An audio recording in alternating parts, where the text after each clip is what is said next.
te aterrorizó con un payaso. Corriste por las vías de un tren en un puente y te rompió el corazón cuando un condenado a muerte revivió a un ratón. Con películas, series, videojuegos, 80 libros y hasta óperas, Stephen King siempre logró llegar a lo más profundo de tus sentimientos. Te damos la bienvenida a La Corte del Rey, un podcast de Penguin Random House, grupo editorial sobre la vida y obra de Stephen King. Escrito y conducido por Ariel Bossi.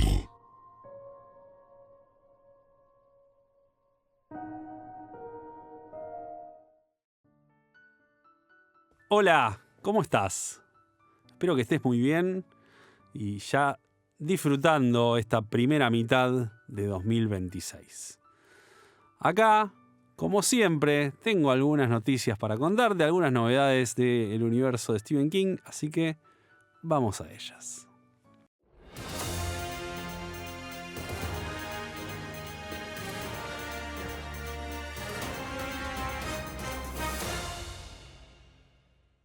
Misery en el teatro. Ahora sí, falta muy pero muy poco para el estreno de la adaptación teatral de esta obra maestra, de este thriller perfecto de Stephen King. El 18 de junio, nada, a un par de semanas, en el Teatro Metropolitan, ahí en plena ciudad de Buenos Aires, llegará esta versión dirigida por Manuel González Gil, con la producción de Circus Entertainment Group, y a Julia Calvo como Annie Wilkes y Juan Gil Navarro como Paul Sheldon. Después de 27 años, podemos ir a ver esta obra a un teatro porteño. Yo ya tengo mi entrada, obvio. Ya tengo mi entrada para el día 18. Ya tengo mi entrada para el día 20 y tengo mi entrada también para julio. Nada, ustedes si me escucharon, si van por esta quinta temporada ya me han escuchado muchas veces hablar al respecto de cómo Misery tenía que volver a los teatros en la ciudad de Buenos Aires y por suerte lo ha hecho. Habrá funciones los jueves, los viernes, los sábados y los domingos, todos por la noche. Y tengo algo para regalarte. Si vos entras a mi perfil en redes sociales, porque bueno, esto es audio y no te puedo poner el link acá, pero si entras en mis cuentas, en mis redes sociales, en Instagram, vas a encontrar un cupón, un link para que puedas adquirir tus entradas con un 30% de descuento. Nada mal, ¿eh? Y si te venís uno de los días que estoy, por supuesto, si me cruzás, acercate, saludá, con mucho gusto. Siempre me encanta poder charlar con otros y otras lectores constantes. Por otro lado, no sé si sabés, posiblemente sí, porque ya lo he mencionado en algunas otras ocasiones, organizo unos clubes de lectura y en julio definí que la obra en cuestión sea Misery. Y el 20 de junio, gran parte del grupo que se formó en estos clubes de lectura me estarán acompañando ese día 20, así que vamos a copar el teatro el sábado 20 con la gente con la que discuto las obras de King mes a mes. La verdad, no veo la hora que se estrene. Hay un nuevo cuento. Esta fue una sorpresa, una linda sorpresa. A mí me encanta realmente cuando de la nada de golpe cae la noticia de que en tal revista norteamericana, ya sea una revista literaria, una revista de política, lo que sea, apareció un nuevo cuento, una nueva historia de Stephen King. Y esto fue lo que pasó en los últimos días de mayo, cuando la revista The Atlantic, para su número de junio, cabe avisar que normalmente en Estados Unidos el número de la revista va por adelantado. O sea, el número de junio sale en realidad en el mediados de mayo o incluso a comienzos de mayo.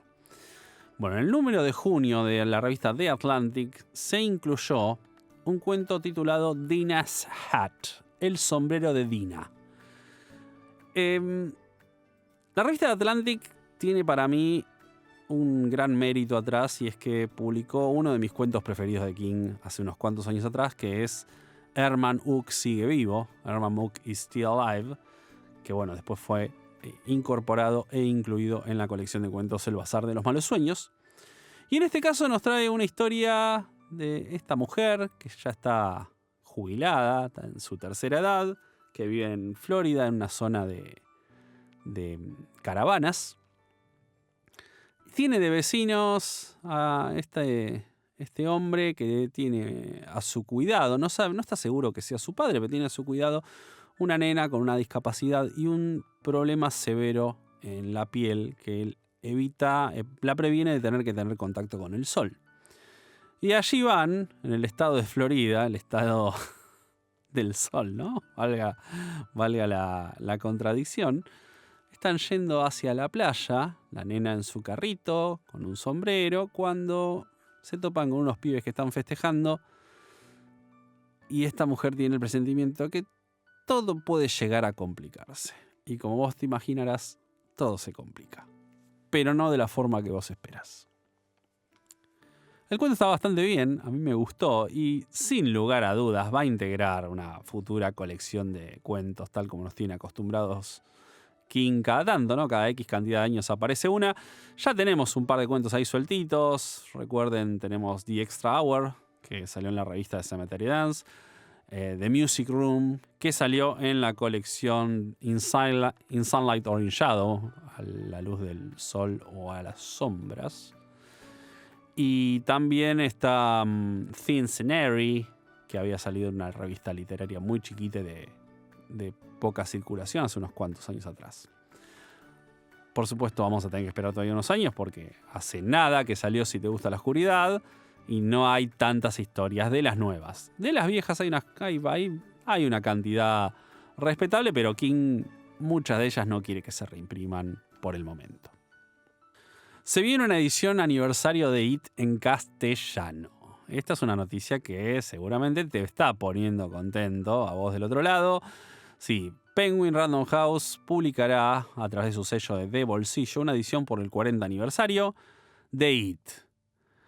Yo todavía los detalles no te los puedo dar. Ya en algunas páginas se comenzaron a circular, que los cantos entintados, que en tapadura. Bueno, apenas yo tenga la información oficial para compartirte, ya sabes que lo voy a hacer inmediatamente, tanto acá como en Los Tesoros del Rey, el newsletter, y en las redes sociales, tanto de la editorial como las propias. Lo que sí ya se vieron las imágenes y ya se agotó es una nueva edición de Hansel y Gretel. El mes pasado te conté que salió en Argentina. Bueno, inmediatamente se anunció en Inglaterra una edición limitada, una edición primero de lujo que venía contenida en una caja con una lámina extra, tal como la editorial Hodder hizo hace unos cuantos años con Charlie de Chuchu. Bueno, en este caso anunció lo mismo con Hansel y Gretel, con una particularidad. Además de esa edición, había otra edición de 110 copias firmadas y autografiadas de puño y letra por Stephen King. Bueno, ¿sabes? Se pusieron a la venta ayer. ¿Sabes cuánto duró el stock de esa edición? 40 segundos. Antes del minuto de haberse puesto a la venta, el libro se agotó. Yo no llegué a comprar ninguno. Y por eso estoy muy triste. En principio, estas ediciones van a salir el 21 de septiembre. Si vos querés la edición en caja con la lámina extra, esa todavía está disponible. Ahora, si vos lo que querés es la firmada por Stephen King, se está revendiendo en eBay en torno a los $4.300 y aunque no lo creas, tuvo ventas. Se viene otro libro que a mí me resultó interesante relacionado a la obra de Stephen King. Lo publicará Black Dog and Leventhal el 15 de septiembre y se titulará The Art and Craft of Stephen King. Es un libro que lo que nos presenta es una investigación de la historia detrás de cada historia de Stephen King. Un libro con un montón de fotografías e ilustraciones. Un libro de una obra de 650 páginas. A mí después de todos estos años, la realidad es que creo que la gran mayoría, no puedo decir todas, pero la gran mayoría de las historias de Stephen King, yo ya me enteré cómo es que surgieron, qué fue lo que las disparó, el contexto, la idea original, etc. Pero siempre hay lugar a que alguna entrevista yo no haya leído, algo no haya logrado investigar correctamente. Así que es un libro que por lo menos me interesa. Cuando salga en septiembre te contaré un poco más en profundidad qué me pareció. Y por último, la última noticia de este mes no tiene que ver con King, pero bueno, ya te lo conté el mes pasado, salió Cementerio de Trenes, estuve en la Feria del Libro, estuve firmando ejemplares, se acercó un montón de gente, la verdad fue algo muy pero muy agradable. Lo conseguís en librerías, es mi primer libro de ficción, Son cuentos, lo publicó Plaza Janés. Si lo compraste y lo leíste, contame qué te pareció, la verdad que me viene muy pero muy bien. Y eso es todo por hoy.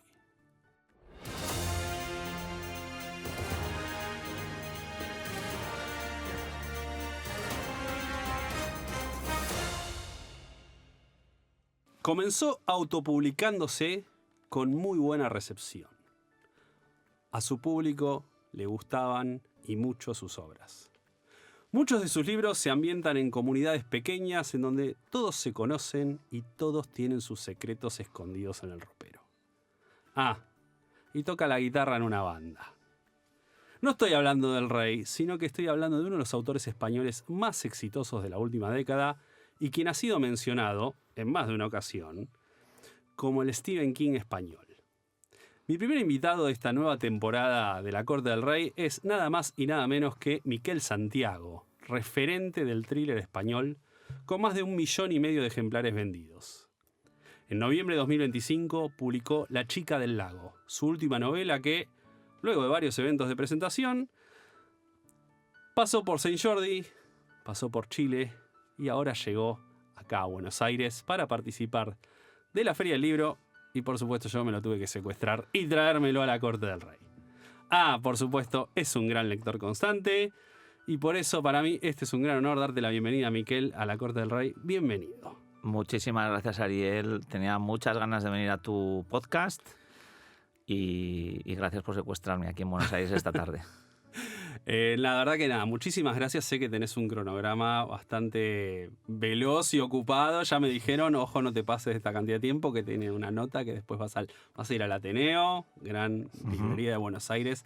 Así que bueno, espero que lo pases muy, pero muy bien.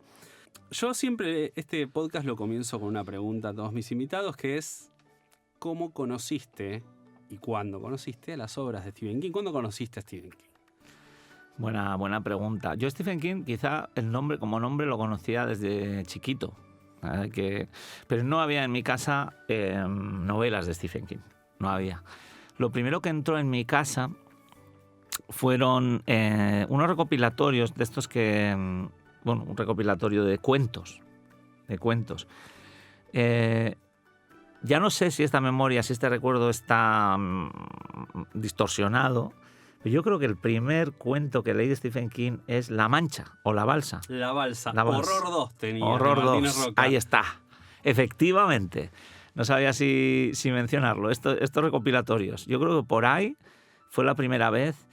Y bueno, yo en aquel momento era solo lector. Yo tocaba, como tú bien dices, en una banda. Yo estaba concentrado en mis canciones, en mi rollo. Recuerdo también... Yo creo que ya era Cementerio de Animales, que fue una de las primeras, ver la estrofa de los Ramones, ¿no? La estrofa de los Ramones. Es claro. Y empezar la canción de Brain Drain. Y todo empezar a conectar ya con Stephen King, y ya fue a partir del momento de tomar yo la decisión de escribir, de centrarme en lo que era la narrativa, que fue una etapa posterior en mi vida. Yo durante muchos años solo quería tocar con mi banda. Empezar a leerme las de Stephen King en orden y sí, yo creo que lo primero fue Carrie, el primer punto de contacto. Cementerio de Animales, lo vuelvo a decir, siempre ha sido muy especial para mí. No sé, es una novela que siempre me ha gustado mucho.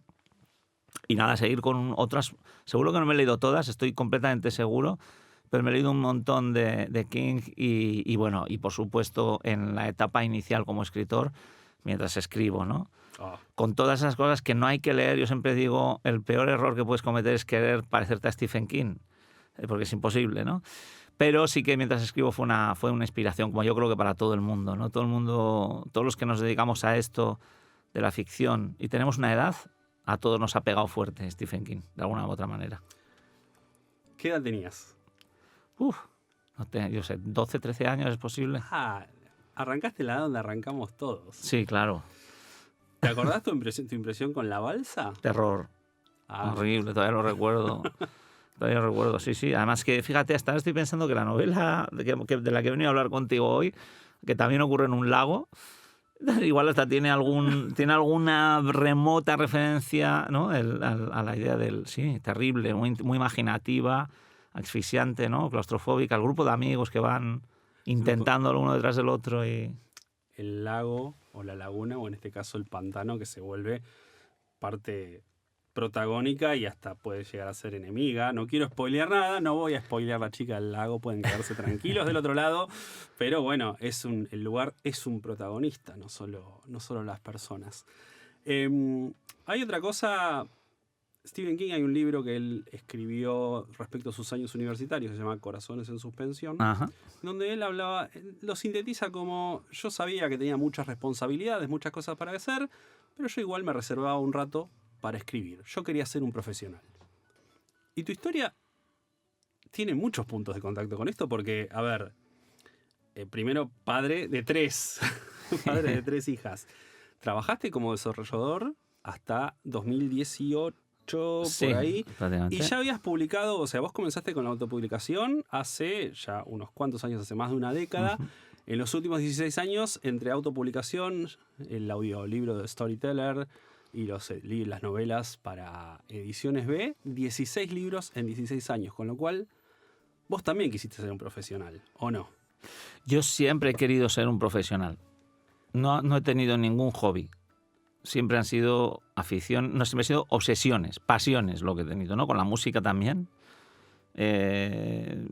Toda mi aspiración era hacerlo bien, ¿no? Hacerlo bien y darle al público algo que mereciese la pena, ¿no? Cuando giré de rumbo y empecé con la narrativa, ¿no? Desde luego que fue como una transferencia de esta ambición, sabiendo que tenía que empezar con mucha cautela. Yo empecé con intentos de novelas largas que no funcionaron y después me di cuenta de que no estaba preparado para abordar la novela larga. Empecé con los cuentos otra vez. Pero siempre con este objetivo de mejorar y quizá alcanzar el formato largo algún día. Pero si esto que dices de Stephen King es bueno porque yo es algo que me digo a mí mismo y lo recomiendo siempre a la gente que me dice: quiero escribir pero no tengo tiempo. Y esa es una de las frases que yo siempre le digo: estate conectado, no importa el tiempo, tú estate conectado con la novela, de alguna manera no pierdas el hilo de tu historia. Si tienes que estar media hora un día revisando lo que escribiste ayer o sencillamente leyendo una y otra vez un capítulo y cambiando solo una coma, ya estás conectado, ya estás metido en ese mundo. Y yo creo que la conexión es lo importante para escribir, no desconectar.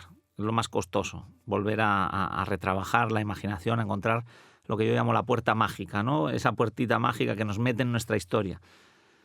Eso es lo más difícil de conseguir y por eso hay que estar conectado. Entonces estoy completamente de acuerdo con King. Yo me acuerdo que mientras escribo, él lo dice y lo ha dicho muchas veces en alguna otra entrevista sobre sus 2000 palabras diarias, ¿no?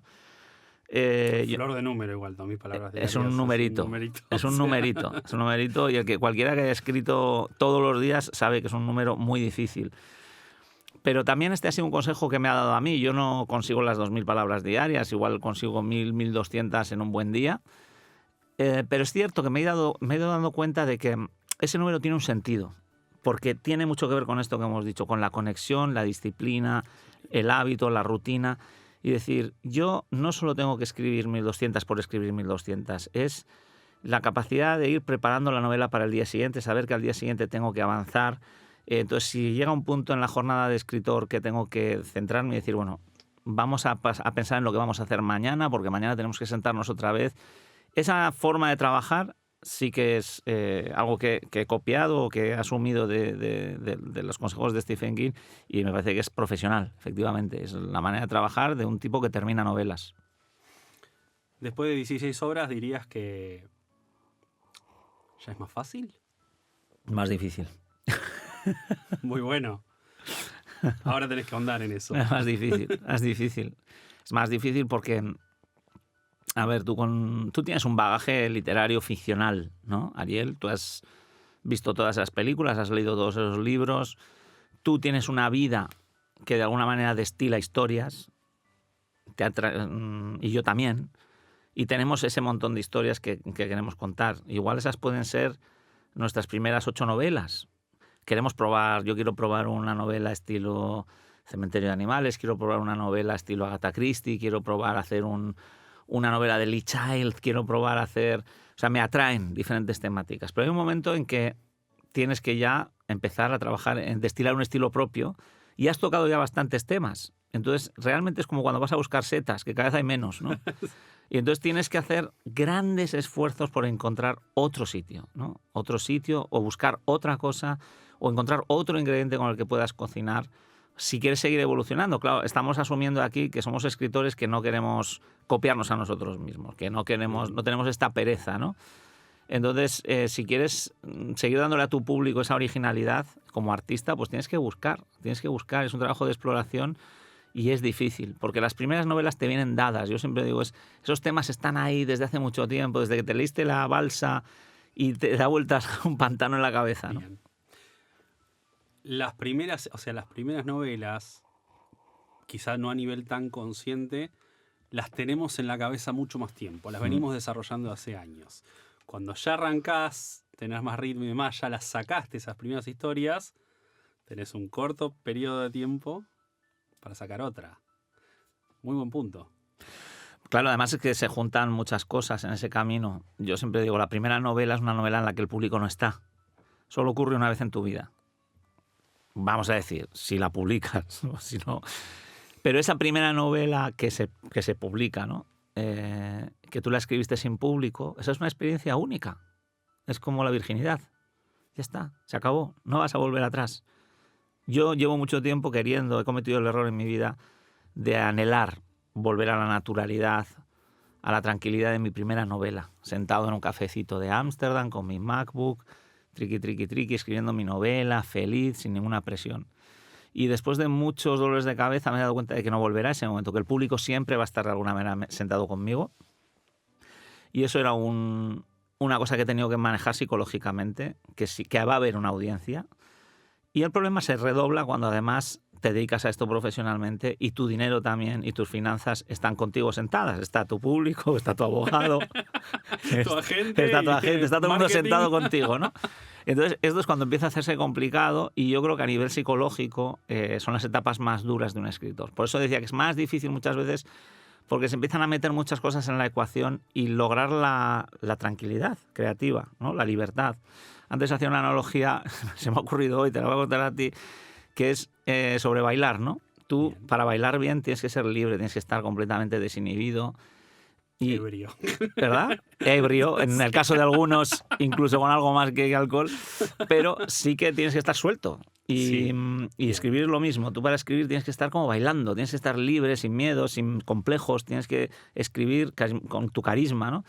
Pero cuando tienes gente mirándote, el jurado del concurso de baile, el zapato te hace daño, el suelo se mueve, ¿no? Que son todas las cosas que empiezan a ocurrirle a un escritor.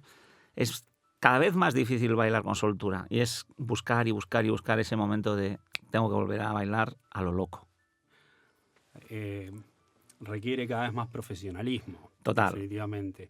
Pero al mismo tiempo, yo entiendo lo que vos decís de la primera novela, que es la que no tiene público, la que no tenés el público atrás, nada dependiendo. Pero me interesó mucho el punto de que cuando uno escribe profesionalmente, tu caso, todas las novelas, igual así todo tenés el momento, me imagino.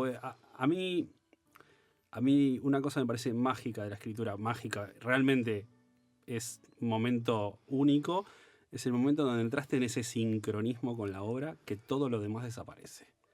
Y ese sigue siendo un momento donde uno escribe para uno mismo. Vos, con todas estas obras, se nota, hay una naturalidad que no se puede lograr forzada, me parece. Y yo creo, por lo menos yo en las obras tuyas que leí, noté eso. Que esa naturalidad es producto de vos escribiendo para vos en ese momento. Considerando todo lo demás. Claro. No, cuando decía que es difícil es que precisamente tienes que, lógicamente, aislarte, ¿no? Lógicamente tienes que llegar a ese punto, pero ese punto llega. En mi caso, yo he sobrevivido a ese montón de distracciones y consigo ponerme la cámara en el hombro y entrar en mi novela, entrar por mi puerta mágica, que no, aquí el público argentino dirá, ¿qué dice Miquel? ¿Qué dice Miquel? Me encanta. La puerta mágica. Se va a llamar así el episodio. Vale. Se va a llamar La Puerta Mágica. Me encanta que se llame La Puerta Mágica. Y es verdad, porque yo lo llamo así. Además, La Puerta Mágica normalmente suele ser la primera página del capítulo para mí o el principio de la novela. Yo la llamo así. Es como mi primera página. Siempre que la leo es un hechizo. Vuelvo a entrar en mi novela. Me pongo la cámara en el hombro y empiezo a avanzar por mi cuento, ¿no? Y esto lo consigo, lo sigo consiguiendo. te distraes, te sacan, te llaman por teléfono, te traen a Argentina, tal, pero El bueno, maldito teléfono ahí está también. esperando la puerta mágica otra vez. Fascinante, me encantó todo lo que estás contándome. ¿Hay aspectos, dirías que hay aspectos de la obra de King que te han influenciado en tu... No digo las primeras novelas, ¿no? Pero me refiero más al corpus de tu obra. Absolutamente. King hace algo que yo, bueno, admiro de King y admiro de otros autores. El otro día conocí a Eduardo Sacchieri, aquí en Chile, al ladito. Y, por ejemplo, El secreto de sus ojos, que yo conocí antes la película que el libro, ¿no? Armoniza, hace un equilibrio entre un enigma y un caso criminal y una existencia humana, ¿no? Y un drama existencial de una persona, de un personaje bien creado, ¿no? Que otras novelas, quizá de género, a veces adolecen de la parte del personaje un poco plano, 2D, ¿no?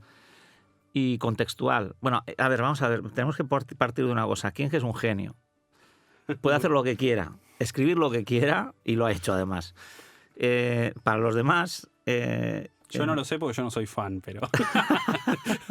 Acá Miquel está diciendo que King es un genio, yo le dejo ya está, palabra autorizada. Que cada uno diga lo que quiera. Yo personalmente lo opino. Creo que es un hombre con una habilidad infinita. Y baila como él solo. Pero eso es una cosa que King en su genialidad hace, es mezclar sus grandes referentes literarios de alta literatura con su amor por el género, ¿no?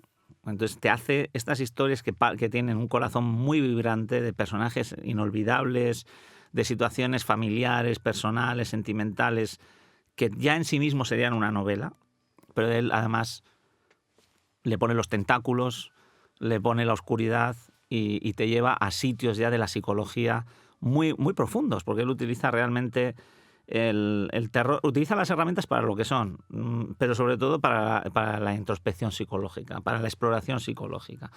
Hay autores que hacen sociología con las novelas, por ejemplo, la ciencia ficción, es casi experimentos sociológicos, ¿no? Llevar hasta el límite las posibilidades de una sociedad. King lo hace con la psicología, yo creo. Él coge el personaje, te lo presenta, lo entiendes y entonces lo lleva al extremo, ¿no? Y yo no soy, digamos, no utilizo el terror, de hecho no utilizo apenas el terror en mis novelas, pero me gusta ese concepto del personaje primero bien presentado, bien construido, que de repente se ve enfrentado a algo, el personaje además de a pie, vamos, que no es nadie, es sin más un tipo, que esto es otra de las cosas que me enamoran del estilo de King, de cómo el tipo termina metido en sus novelas. Y ese personaje enfrentado a un enigma, en mi caso, que le va a ayudar a transformarse también. Eso es algo que yo se lo he copiado. O sea, Quintana recibiendo en el evento de firmas el sobre. Totalmente. O sea, alguien, aparte de un personaje muy bien desarrollado, que nosotros en la novela vamos conociendo su historia, que era una chica común y corriente, que bueno, escribe bien, tiene éxito, tiene este evento de firmas y se introduce la variable que la saca completamente de su eje y la lleva a enfrentarse a una situación extraordinaria. Real en este caso, no estamos hablando de monstruos paranormales ni nada, pero es la introducción del elemento extraordinario en una vida ordinaria, pero por tranquila, por común. Ella lleva bien los rieles de su vida. Entonces esa dirías que sería una de sus... Sobre todo, yo creo que es una de las grandes influencias en el aspecto de ese amor por llevar a los personajes normales, a personajes que no son profesionales ni tienen ningún superpoder. Bien. Y que encuentran el superpoder a través de los demás muchas veces también. En el caso de Quintana, ya por centrarme en la chica del lago, es una escritora bestseller, que no es ninguna investigadora, que tiene que resolver un enigma, tiene que resolver una pregunta, ¿no? Que ha pasado con un diario, desapareció hace 25 años, un diario que parece que está relacionado con la muerte de su dueña, una chica que murió en 1999 ahogada en ese pantano. Que a su vez es el éxito suyo proviene... Que a su vez es lo que le ha hecho muy rica. Meta, es genial aparte del meta ahí. Eso, exactamente. Pero no tiene ninguna ayuda. Se va a empezar a apoyar en su pueblo, se va a empezar a apoyar en los personajes, en la comunidad, se va a empezar a apoyar en su hermana, en el policía del pueblo. Y en este sentido podemos encontrar esas correlaciones con los personajes de King, ¿no? Que se alían gente con diferentes habilidades, pero ninguna la habilidad definitiva, ¿no? Eso es La importancia está en la gente. La importancia es el equipo, ¿no? Es el equipo, yo creo que es una de las constantes también en mis libros. Mis novelas están narradas en primera persona. Por esto que te decía antes de la puerta mágica, la cámara en el hombro, yo muchas veces lo cuento porque es que en realidad mi proceso de escritura yo las escribo mientras las cuento, o sea, las invento mientras las cuento. No hago escaletas, o sea, Te iba a preguntar eso mañana, pero me encanta que lo cuentes ahora. Bueno, porque viste que hay gente que sigue una receta. Sí. Al pie de la letra. John Grisham, él dice, yo incluso a veces tengo la oración final antes de empezar la novela. King, al contrario, dice que también te comes el postre antes de empezar a comer. No, dice, a ver, King dice, yo rienda suelta, a mí los personajes me llevan. Yo soy un arqueólogo que desentierra la historia. Ay, me encanta esta imagen del arqueólogo. Estoy súper de acuerdo con esa forma de verlo. Yo también me suelo tropezar con huesitos. Son escenas, secuencias, y las empiezo también con el pincelito, tal y como dice King. Y yo soy igual, en ese sentido. También he leído que Murakami lo cuenta. Inventamos mientras contamos. Tenemos que estar metidos en la historia para que se nos aparezca. No se nos aparece en la pizarra ni en un montón de post-its. Son, supongo que procesos psicológicos, creativos, llámalo como quieras, pero yo soy así. Y eso hace que yo no tengo receta, no tengo guión. Se van apareciendo personajes, me van gustando. Supongo que es el instinto, el criterio, lo que hace que lentamente vayas seleccionando. Pero te dejas llevar y la historia se cuenta sola, y la historia es básicamente la imprimación de un momento de tu vida como escritor, que igual una semana más tarde lo hubieses llevado por otro camino. Único. Sí. Es una huella en ese momento. Es una huella ahí, pum, un derrape, ¿no? Que haces creativo. Genial, me encantó. Sos padre de 3 hijas. ¿Les lees tus libros o leen tus libros? No, son muy pequeñas todavía. Esa era una pregunta que quería hacer. No sé las edades, pero bueno. Son 2 niñitas de 5 años. Ok. Que todavía no las he vestido como las gemelitas del Resplandor, si me lo vas a preguntar. Y no me iba a preguntar y eso. La mayor de 11. No, pero sí, me lo venden el libro en el colegio, lo venden bien a sus profesoras, se saben los títulos. Son unas grandes agentes comerciales. Algún día supongo que se las leerán. Igual la mayor ya dentro de un par de años está preparada para La última noche en Tremor Beach o para El mentiroso. Ya hay niños de 14, me vienen las firmas. Niños, bueno, chicos, jóvenes. Ya de 14, 15 que empiezan a leerlas. Son novelas que se pueden leer con esa edad. Esa es una cosa que a mí siempre me interesó. Y en el caso de King muchas veces me lo preguntan.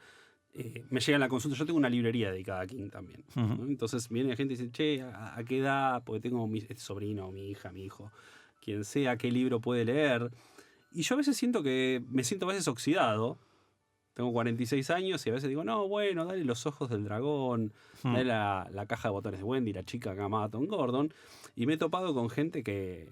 Hay una chica, siempre cuento este caso, pero bueno, no lo conoces, así que te lo cuento a vos. Ajá. Una chica que vino con su madre. Tenía 13 años la chica en ese momento, ahora tiene 16, debe tener. Y me dijo, no, porque yo ya leí varios de King. Ah, bueno, ¿y qué leíste? Había leído It ya. Y yo puse la misma cara que estás poniendo vos ahora en este momento. Sí. Miquel acaba de abrir los ojos, es muy fuerte. Yo puse la misma cara, pero la madre me dijo, no, tenía curiosidad, quería leerla y a mí me pareció bien. Y realmente fue un... mind-blowing, ¿no? Me abrió un poco la cabeza diciendo, uno quizás a veces como que los quiere proteger a los hijos, pero los hijos tienen ya esa curiosidad también, como nosotros como lectores. Vos leíste La Balsa. La Balsa tiene una escena de sexo. Sí. 13 años. Sí, y bueno, y amputaciones. Sí, bueno, ni que hablar, pero siempre, viste, la censura viene... Bueno, yo siempre cuento que mi viejo, si cortaban la cabeza en una película y demás, no pasaba nada. Ahora aparecía una teta, era un problema. Y bueno, nosotros a veces quizás, no sé si nos olvidamos de eso, pero... El tema con los hijos es, ¿pueden leerlo, no pueden leerlo? Siempre, bueno, es que ya como padres en global, ¿no? Siempre que pensamos que pueden hacer menos de lo que pueden hacer. Tendemos a sobreprotegerlos, está clarísimo. Pero sí, yo creo que It tiene algunos temas, el suicidio, el sexo, las vidas de los personajes, las situaciones familiares, que igual un niño no las va a coger del todo, se va a centrar en otras cosas, o no las va a entender, o le van a resbalar, quizás, ¿sabes? El niño está más protegido ahí, o el jovenzuelo, vamos a decir. Sí, la verdad es que hoy, por ejemplo, hoy en día está, por lo menos en España, Stranger Things está como expandido entre chavalitos de 11 y de 10 años. Es increíble. Yo no sé, bueno, los padres sabrán lo que hacen, pero quiero decir que dentro de que es una serie como de terror, Sí. es blanca, es bastante blanca. Es un terror amigable. Es un terror amigable Sí. y por ahí se ha permitido, supongo que... Pero sí, yo creo que los niños, igual que todos los demás, están atraídos por lo macabro. La presentación de la muerte, la presentación del cadáver. En esta sociedad, el ser humano yo creo que tiene un instinto, ¿no? Un instinto que sabe que la muerte existe. La muerte está ahí, nos está esperando a todos. Nos vamos a pudrir y nos vamos a hacer verdes y nos van a salir los gusanos por las orejas, a todos. Y sabemos que está ahí, pero la sociedad nos lo oculta cada vez más, ¿no? Estas sociedades avanzadas, no se habla de esto, no, que el niño no lo vea. Y el niño quiere saberlo, quiere verlo, lo necesita, porque es parte, es también humano y también tiene instinto de dónde está la muerte, que alguien me la explique, que alguien me hable de esto, ¿no? Tiene sentido que los niños se lancen a ver Stranger Things o se lancen a leer It y quieran hablar de la muerte, porque la muerte está ahí, no hay que callarse, es verdad, pasa. Un colega tuyo muy conocido el año pasado, durante año, perdón, mi memoria ahora no me recuerda tan fácil. No, el año pasado, durante la presentación de su último libro, mencionó que antes la muerte convivía, los abuelos se morían en la casa, ¿no? Nosotros ya de chicos teníamos contacto con la muerte, era algo natural, algo que existía. Diciendo en los últimos años eso se ocultó, dejó de ser así, como que no, la muerte no se habla. Por cierto, el colega era Arturo Pérez Reverte. No me digas. Lo dijo bueno. eso en la presentación, me quedó muy grabado porque es verdad. A mí, yo ya estaba saliendo de la adolescencia cuando se murió mi primer abuelo, pero mi primer abuelo se murió ahí, saliendo de su casa. Y todos teníamos amigos que los padres habían fallecido en su casa, o los abuelos, y era parte de la vida. Pero hoy en día está más oculto y los chicos quieren saber. Sí, hay tantas cosas y la ficción sirve a ese propósito. La ficción sirve a ese propósito, ¿no? Siempre lo ha servido, de hecho. Cuando ha habido grandes censuras, la ficción siempre era como la manera de escaparse, ¿no? Porque es donde te encuentras con algunas emociones que parece que están prohibidas, ¿no? Sí, yo creo que es normal el regreso al terror, el regreso al true crime ahora, por ejemplo, que está tan en boga. Sí, me parece hasta lógico. Hace un tiempo dijiste, y cito, acá tengo que Uy, leer. Dios mío, no, aquel tuit. No, yo siempre... Mis libros refugio suelen ser de Stephen King. Y para mí, el gran libro de terror de Stephen King es Cementerio de Animales, que no me canso de recomendarlo. Cementerio de Animales no es un libro más en la bibliografía de Stephen King. Es un libro fuerte, ahonda en el miedo más grande que tenemos como padre. Está todo el mito atrás, la realidad que King no lo quería publicar y terminó siendo publicado por un tema contractual.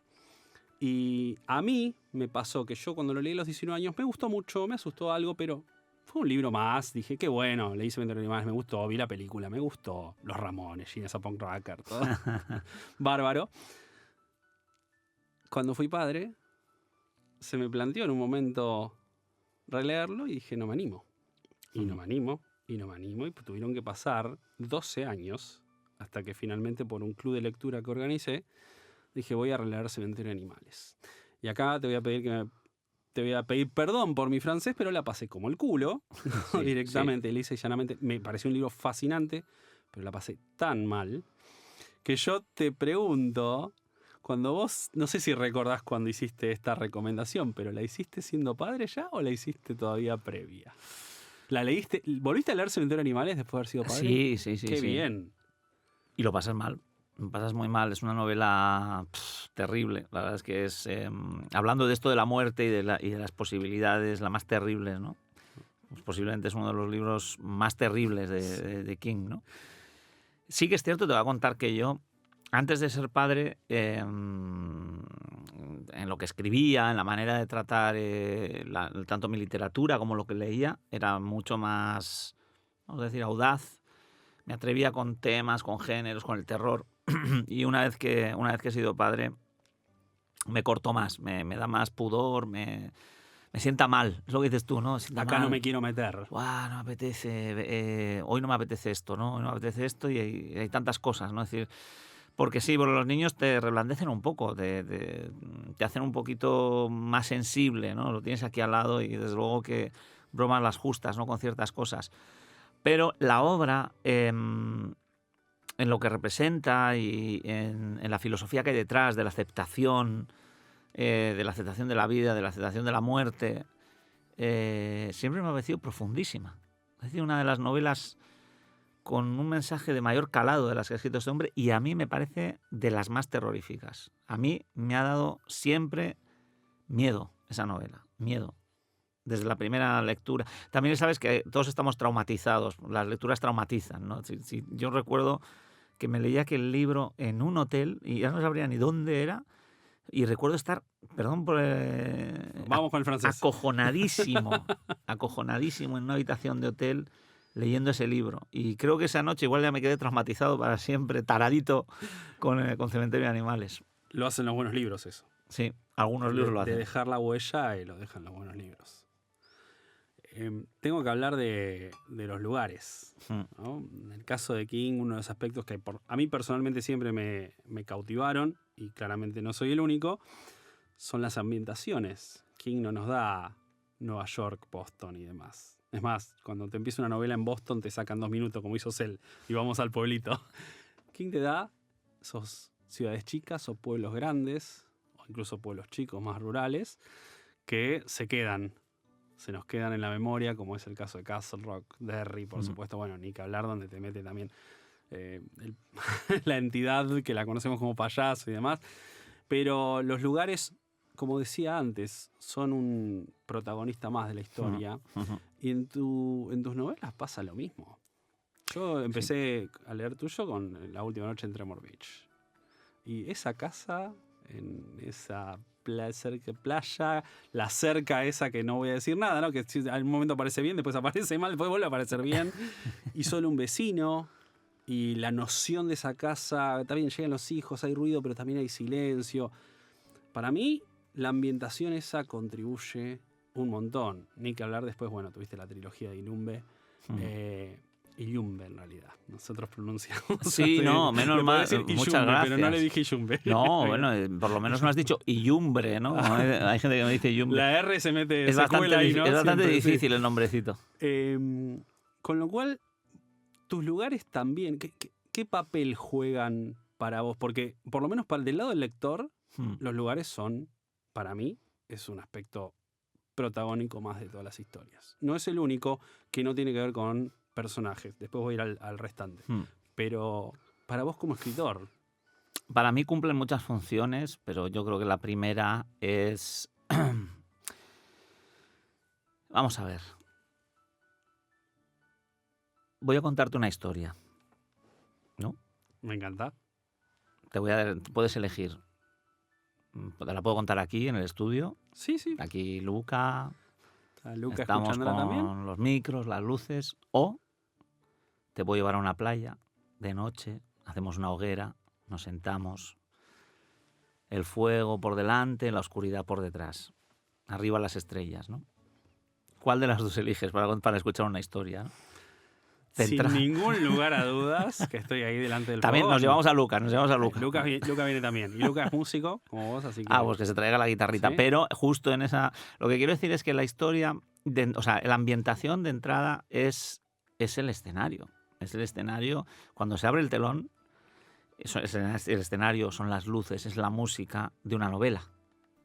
¿Sabes? Es todo.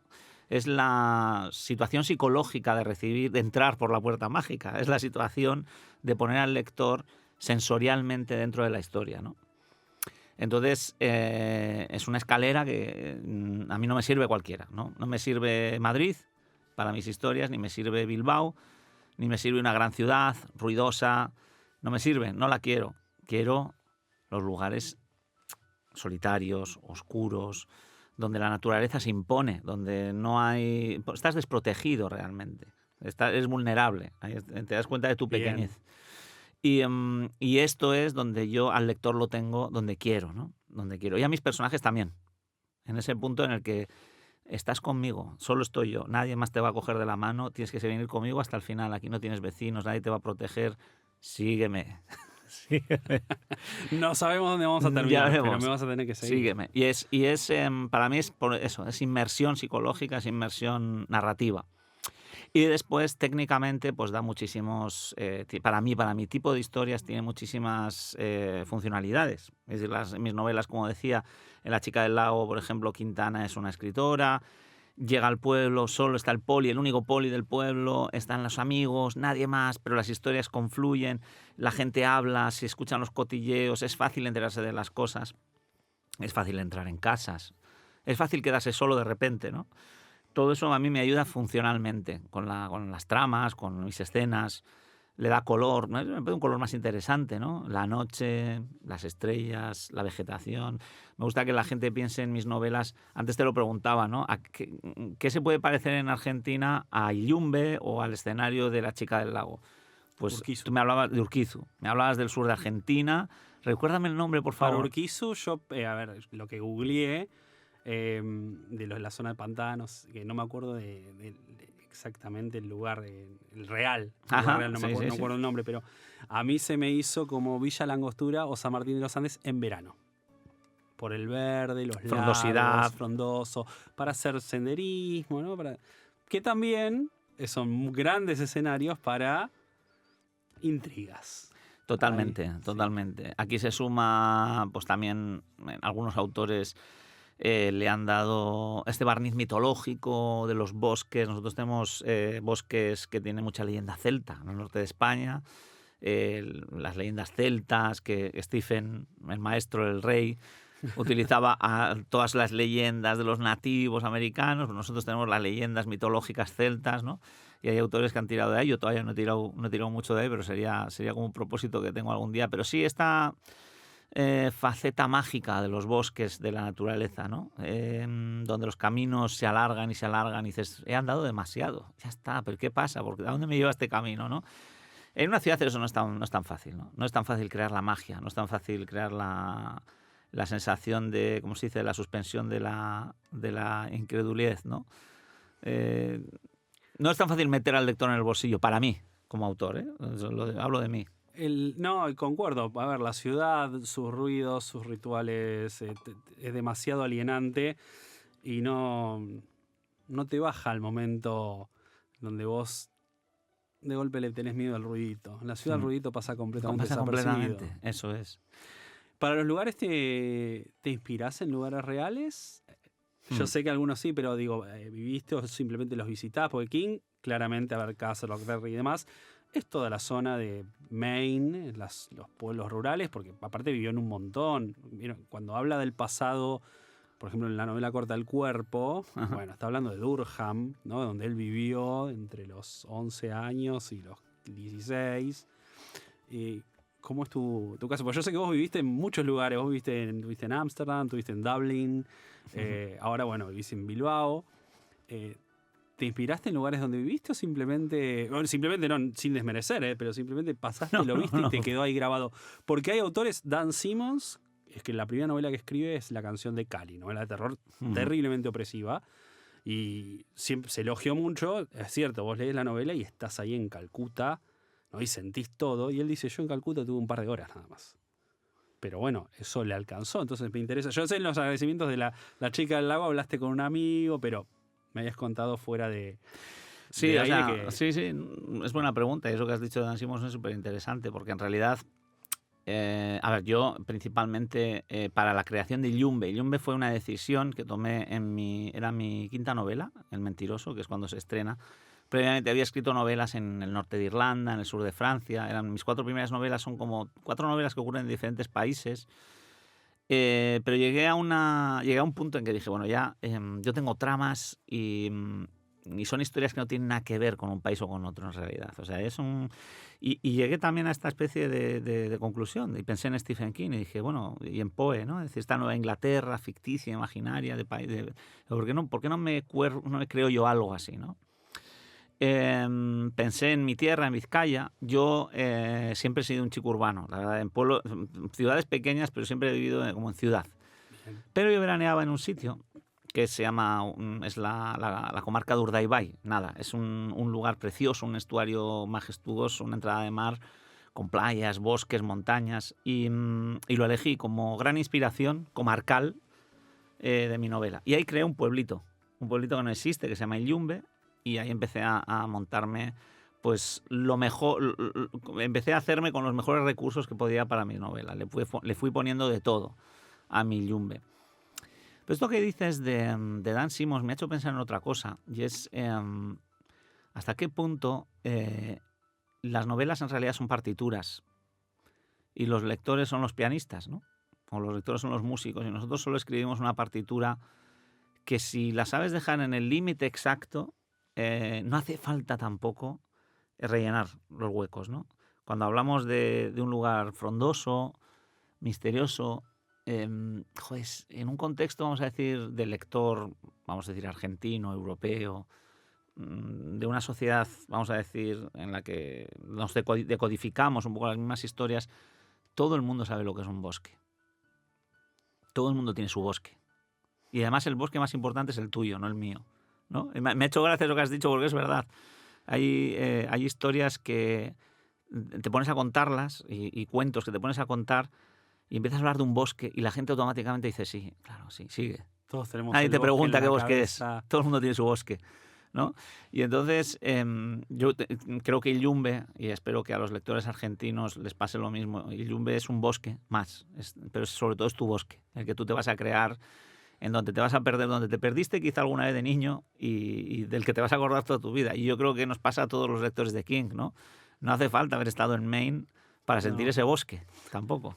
Es más, te puede pasar que lo visitas. A mí yo visité Maine, fui a Bangor y dije, yo esto lo conozco. Yo acá entré. ¿Te puedo hacer una pregunta, Ariel? Sí, por supuesto. Tú que eres tan fan, tienes una librería, ¿le has llegado a conocer en persona? Sí, Seguro sí, que lo has contado. Lo conocí en persona. Yo viajé a eventos de presentación en el año 2009. Ajá.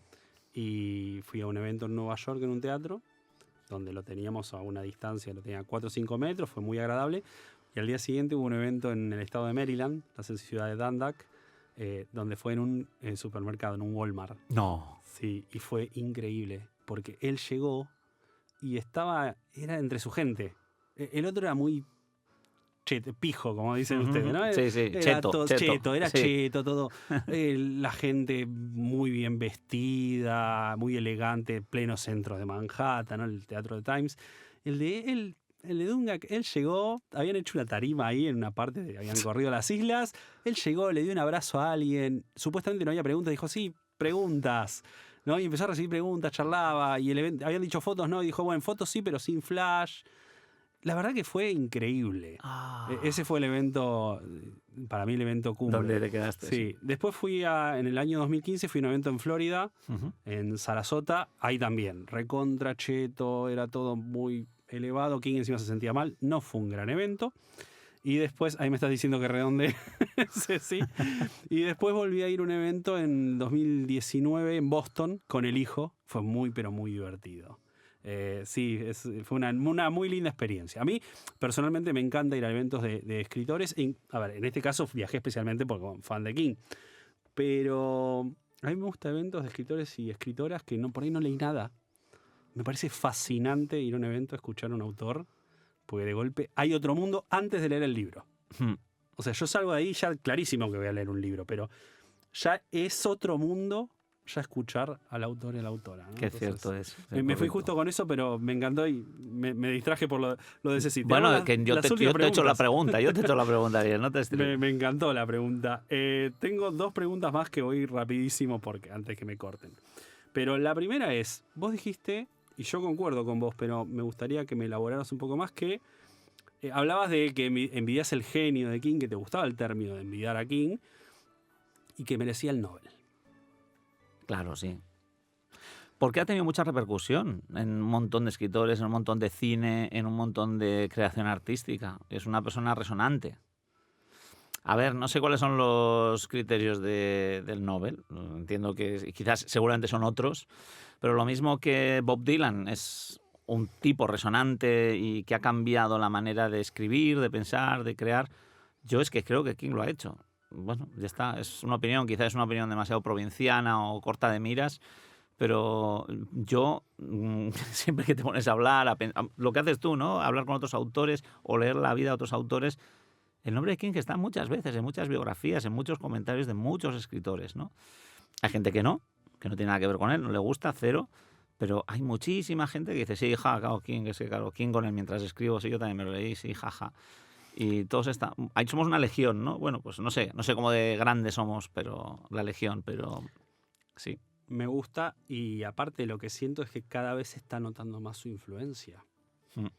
Porque obviamente tenemos King hace más de 50 años, que es un autor profesional, que lo conocemos, y yo creo que en estos últimos, sobre todo los últimos 10, 15 años, se empezó a notar muy fuerte su influencia en la literatura, en el cine, ¿no? Es un autor que va ganando cada vez mayor influencia y creo que mayor importancia y mayor reconocimiento también. Una crítica literaria argentina, periodista y escritora y docente que yo admiro mucho, se llama Flavia Pitela. Ella dijo, se lo merece, pero no se lo van a dar nunca, porque ya se lo dieron a Dylan. Y ya Claro, la Academia Sueca ya cubrió la cubrió baza el cupo de esa especie de hegemonía cultural, quizá norteamericana, si lo quieres llamar así. Bueno, yo creo que para King, sinceramente, conociéndole, que le conozco de toda la vida, como tú. Es un amigo más. Es un amigo más, creo que no le importa. No, pero sería lindo. Sería bonito. El reconocimiento, él peleó siempre por la importancia de la literatura popular, el alcance y demás, a que la gente lea y que no sea todo, la literatura no sea algo elevado, circunscripto a una élite. Y creo que ese sería un gran reconocimiento para esa idea que pregonó toda la vida. La aplaudiríamos a manos llenas si llegase a pasar, desde luego. La última pregunta. Uno de tus proyectos soñados, estoy citándote de nuevo. Dios mío. Es escribir una buena novela de terror. Dijiste que tu agente te apoyaría. ¿Crees que te apoyaría en este momento? Yo necesito que eso pase, así de simple, te lo digo, ¿no? ¿Y es algo que tenés en el radar cercano? Sí, la verdad es que... Bueno, a ver, cuando digo que es una novela de terror, me refiero a una novela de terror. Me refiero a una novela que se vaya alejando lentamente. Yo creo que La chica del lago es un paso en esa dirección, no es todavía el paso. Yo, desde El mentiroso, escribí novelas enigma, novelas de acción, novelas de enigma, terrenales. Pero yo empecé escribiendo novelas muy psicológicas, incluso con un brochazo de aspecto paranormal, ¿no? La última noche en Tremor Beach. Para mí fue un... ¡Opa! Sí. ¿Para dónde está yendo? Esto sí no me lo esperaba, sí, ¿no? Sí. El quiebre después de la reunión cuando vuelve a su casa, ¿sí? Por eso a mí me parece atractivo. Dije, y volver a eso, volver a las atmósferas o a una... El mal camino también es una novela sutilmente terrorífica con lo que ocurre, con un sanatorio, el estudio del miedo, el estudio del terror, el trabajo de este sanatorio, no puedo spoilear demasiado. ¿Qué te invita a ser autor de thrillers y demás y no poder hablar las tramas? Decir, nada, hasta aquí hemos llegado, señores, me levanto, me voy. No, pero y ahora sí que es cierto que llevo unos años de producción muy, no voy a decir policial, sí que hay dos novelas policiales donde hay policías, aunque en realidad están haciendo el gamberro, no están haciendo el policía, están realmente siendo casi más criminales que un policía. Y ahora ya con La chica del lago he vuelto y me da gusto haber vuelto a estas novelas de personaje muy psicológico, que se tiene que aliar, que está solo, que él solo no puede, que el misterio es más grande que él, casi Lovecraftiano, ¿no? Un poco es el misterio gigantesco, tú no puedes solo. Y tengo una premisa muy chula, que la verdad solo tengo que ir encontrando el camino de cómo contarla, de cómo enfrentarme a ella, de cómo enfrentar al personaje a ella, donde con mi fórmula, ¿no? Que igual no es terror puramente, que es más un terror psicológico, un terror subyacente. Igual la explicación final, los trasfondos finales no tocan la fantasía. Quizás esto no me acaba a mí de convencer ya como escritor. Necesito que igual el trasfondo, la explicación formal de la historia sea más terrenal, pero que haya una ambientación que sea la mecánica del terror, ¿no? Entonces, bueno, quién sabe. La chica del lago es más oscura que las novelas. Va tocando la oscuridad, va entrando en la oscuridad, sí. Ya te lleva por otro rumbo, definitivamente. Bueno, Miquel, ha sido un placer inmenso para mí estar charlando este rato con vos. Ya me avisó Cecilia lo del circulito, así que mañana tenés la presentación, vamos a estar charlando ahí en la Feria del Libro. Ustedes, la gente del otro lado lo va a escuchar esto cuando ya pasó un mes, pero bueno, ojalá hayan podido ir y no se lo hayan perdido. Muchísimas, pero muchísimas gracias y espero que lo pases muy, pero muy bien acá en Buenos Aires. Nos vemos ahora en un rato después. Ariel, muchas gracias por tu generosidad mañana en la feria, por invitarme a tu podcast. Encantado de estar aquí por primera vez. Espero mañana conocer a muchos lectores y lectoras aquí en Buenos Aires y espero que no sea mi única visita, que volvamos a hablar de esto cuando le den el Nobel a King, por ejemplo. Es un trato. Me dan el Nobel a King, venís de visita a Buenos Aires. Perfecto, me apunto. Y a vos del otro lado, no te vayas, que voy a necesitar 5 minutos más de tu tiempo.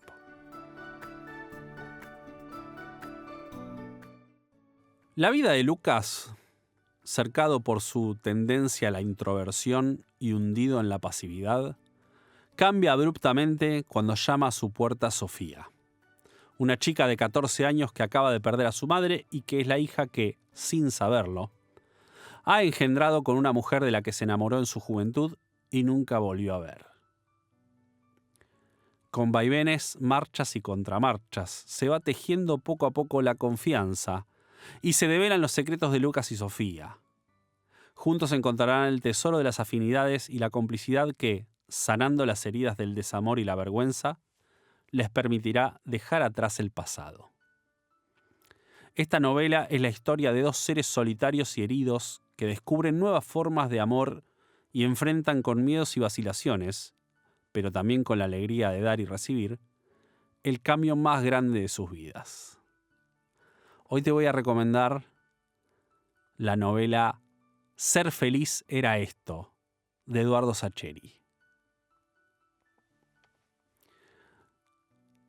Ya he recomendado una obra de Eduardo hace un tiempo atrás, que por supuesto fue La pregunta de sus ojos. Es más que posible que hayas visto y disfrutado mucho de la película El secreto de sus ojos.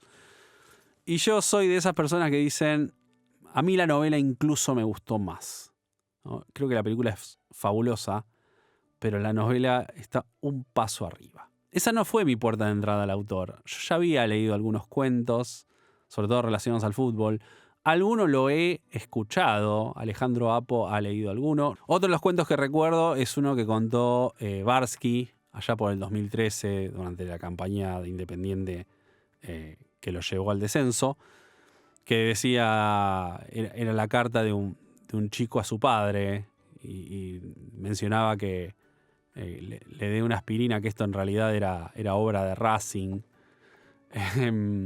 Me acuerdo que, a ver, yo soy hincha de Racing. Yo estoy en la vereda enfrente de Sacheri en lo que confiere al fútbol, pero me acuerdo que ese cuento me había parecido maravilloso. Dije, por más que la mitad de Avellaneda está disfrutando y la otra mitad está sufriendo, puedo entender, creo que de los dos lados podemos entender el sentimiento del otro.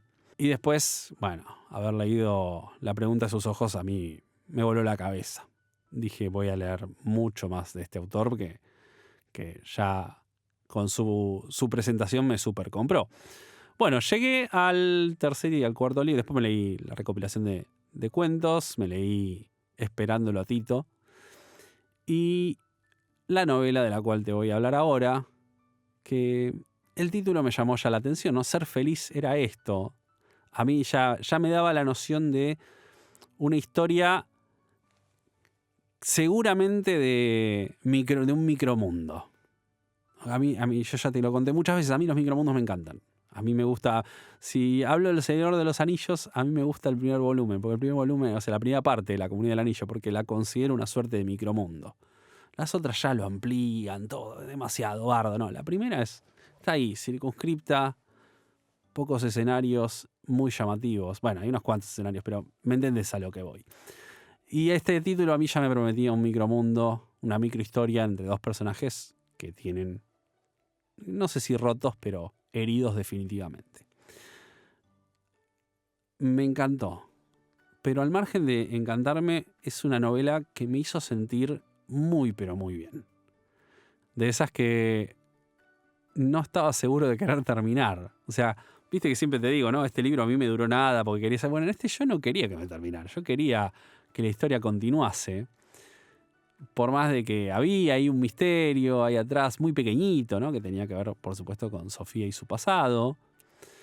Y nada, cuando termina el libro, un nudo en la garganta, por supuesto, y decir cómo nos volvemos locos a veces, ¿no? Tratando de seguir el ritmo del universo, cuando quizás uno para un poco la pelota, como es el caso de Lucas, y nada, descubre no sé si el significado de la vida, yo creería que sí, pero descubre que frenar, ¿no? y realmente cambiar el foco, ¿no? Y no seguir por el camino usual, sino que llegue algo y te mueva de tus rieles, a veces puede significar la diferencia entre respirar y vivir, ¿no? Y en este caso yo siento como que Lucas, a partir de ese hecho en donde Sofía le toca el timbre y le dice: hola, sí, ¿sos Lucas? Bueno, busco a tal, yo soy tu hija. Y su mundo se le transforma en apenas unos instantes. Es una novela relativamente corta, no tiene tantas páginas, se va a leer muy rápido, pero mi consejo es tratar de saborearla. A mí personalmente me llegó por muchos lados. O sea, yo era una persona que solía veranear en Gesell, con lo cual que la chica venga de Gesell me posicionó inmediatamente ahí. Y la gente, los personajes, o sea, el personaje de Lucas es muy contemporáneo a mí, es casi de mi edad. Los veranos en Gesell, en la juventud, coincidían con el de Lucas cuando conoce a la mamá de Sofía. Así que a mí me interpeló por muchos lados y me hizo sentir muy, pero muy bien, muy tranquilo, en paz, pero lamentando que la historia estaba llegando a su fin. Yo creo que el libro es perfecto, no le sobran páginas, termina donde tiene que terminar. Me parece perfecto donde termina. A mí me pasa que no está listo para separarme de estas personas. Porque para mí Lucas y Sofía trascendieron lo que eran ser personajes. Ser feliz era esto, de Eduardo Sacheri. Para mí, otro más de esos libros que te hacen sentir muy, pero muy bien. Posiblemente a más de uno lo haga moquear y lagrimear en más de una ocasión. He leído después algunos comentarios de amigos y amigas que ponían: con este libro me puse a llorar y demás. Lo puedo entender, a mí me dejó un nudo en la garganta, pero esos nudos lindos, ¿no? Esos nudos que está bueno sentirlos. Este episodio lo grabé en el estudio María Elena Walsh de Penguin Random House, grupo editorial, con la operación y asistencia de Luca SPS y la coordinación de Fede Santana. La intro y el cierre son de Charlie Alarcón. Mi nombre es Ariel Bossi y este fue un nuevo episodio de La Corte del Rey. Nos vemos el mes que viene. Chau. Aquí concluye este episodio de La Corte del Rey, un podcast de Penguin Random House, grupo editorial sobre la vida y obra de Stephen King. No dejes de suscribirte para no perderte el próximo episodio.